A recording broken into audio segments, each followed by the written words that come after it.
Donc salut les amis et bienvenue sur Tuto Adobe. Aujourd'hui nous allons créer des gouttes sur Illustrator. Ça a l'air simple mais nous allons utiliser des outils qui vont bien nous aider plus tard. Donc nous avons deux types de gouttes. Nous avons la goutte beaucoup plus normale, sympa et on va dire ça classique. Nous avons la goutte facile à faire et sans casse-tête. Donc nous allons commencer avec elle. Donc nous allons commencer avec on a la case du rectangle comme elle apparaît chez vous. On appuie sur la droite, on a Ellipse Tool, on maintient sur le Shift et on crée un cercle. Ce cercle sortira bien normal comme il le faut. Si vous n'avez pas le Shift, ça sortira comme ça. Ce sera un free transform. Mais là, on le veut droit notre cercle.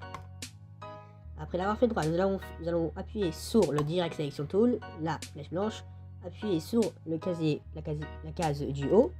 Et là, nous avons plusieurs petits ronds. Les ronds du haut, nous allons les emmener vers le milieu. Et là, ça commence à ressembler à une goutte. Nous remettons la case et nous la levons vers le haut. Nous devons suivre le trait qui nous apparaît là, en rose. Et voilà, première goutte, la plus facile. Très facile, vraiment 2 secondes à le faire, c'est pas difficile. Et donc, pour la deuxième étape, dont notre goutte sur la droite, celle qui est belle, celle qui est jolie, c'est la goutte de la droite. Donc, pour la faire, c'est un peu plus long, mais c'est pas si difficile que ça. Suivez-moi. Donc, rectangle, clic droit, ellipse, on maintient sur le Shift, on crée un beau petit cercle et le voilà. Après ce cercle, pour pas qu'il nous bouge, pour pas qu'il nous embête, on fait Object, si je me trompe pas, exactement, on fait Lock, sélection, et là, le rond ne bouge pas. Pourquoi? Pour lui mettre un petit côté de stylo. Le stylo, on va le mettre un peu vers le haut, vers le 3/4 comme ça. Première sélection. La deuxième, on clique et on maintient, on lève vers le haut pour créer la forme de la goutte. On redescend vers le bas ou que le roseau, mais voilà, Instrex, je sais pas quoi là. On appuie, on réappuie, on fait un petit Alt, on fait un petit échappe et on resélecte notre. Voilà, c'est comme ça. Maintenant, on fait un petit CTRL-C pour la copier, un petit CTRL-V pour le remettre à sa place. On va le mettre à fleur. Après, on va faire Transform et puis Reflect. Vertical, bien sûr. Et voilà, nous avons notre petite et belle goutte. Maintenant, on a des petites imperfections si vous voyez ça d'ici. On va faire un petit CTRL Y pour vous montrer ça. Voilà, c'est ça notre trop belle. Elle est pas sortie très bien notre. Alors,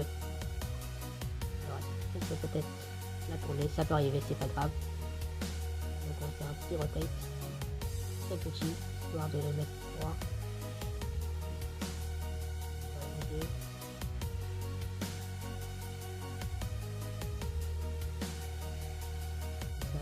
Plus pour voir le problème exactement.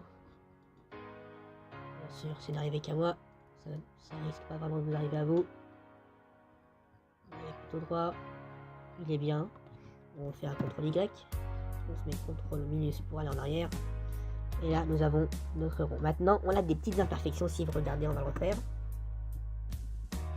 Voilà, c'est nos imperfections ici. C'est pas très droit. On veut que ce soit bien arrondi, que ce soit lisse et doux. Pour ça, tout d'abord, on va aller dans nos couches. Le côté qu'on a fait lock tout à l'heure, c'est notre rond. On va tout sélectionner, bien sûr.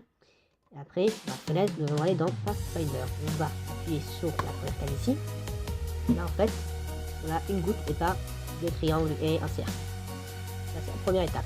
La deuxième étape, c'est de choisir le Path Tool. Donc, voilà, ici, on va aller sur Tools Tool. Désolé, pas Path Tool, je peux mettre. Sélectionne bien pour pas qu'il se barre. Et on fait le tour. Une fois, deux fois, trois fois. Si on voit qu'il y a rien à faire, c'est que c'est bien, c'est pas un problème, voilà. Et voici notre goutte. Voilà, on peut la manipuler, on peut l'agrandir, on peut la faire ce qu'on veut en fait. Voilà, c'est la fin de la vidéo. N'oubliez pas de faire subscribe, like, commenter pour d'autres vidéos. Vous avez des problèmes, n'hésitez pas à nous contacter. Et à la prochaine vidéo.